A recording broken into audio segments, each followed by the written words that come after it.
আলাইকুম, কেমন আছেন সবাই? আশা করি ভালো। আমিও আল্লাহর রহমতে ভালো আছি। আমার সামনে যেগুলো দেখতে পাচ্ছেন এগুলা হচ্ছে রূপাই শসা। রূপাই শসা ফুল জালে আসা শুরু করছে। আমার শসা ক্ষেতের বয়স হচ্ছে আজকে 41 দিন।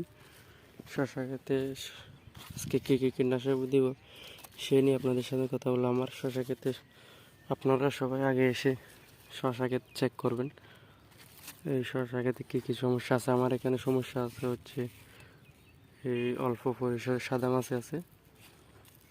এই অল্প পরিসর সাদা মাছি আর হচ্ছে প্রথমে চেক করতে হবে আপনার শসা ক্ষেতে কী পোকা আছে। এখানে আমি সাদা মাছি আর থ্রিপস দেখতে পাইছি। এখানে সকালে এসে দেখতে হবে সাদা মাছি পাতা জারও দিলে শসা সাদা মাছি উড়বে। এটা দেখলে বুঝতে পারো আমাদের সাদা মাছ আছে সাদা কিছু। আজকে আমার শসা ক্ষেতের বয়স হচ্ছে 41 দিন।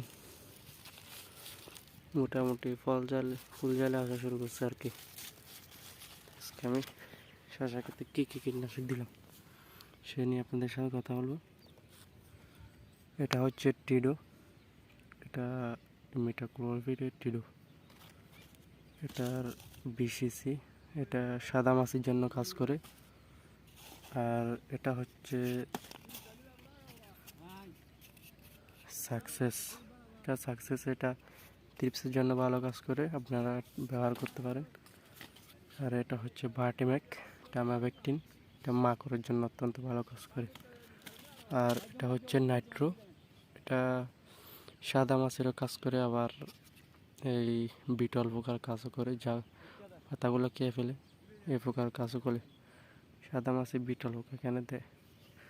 আর এটা হচ্ছে এই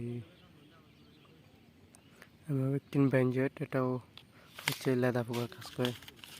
এই চারোটা কীটনাশক একসাথে দিয়ে দিবেন, দিয়ে ভালো করে জমিন স্প্রে করে দিবেন। আশা করি বুঝতে পারছেন।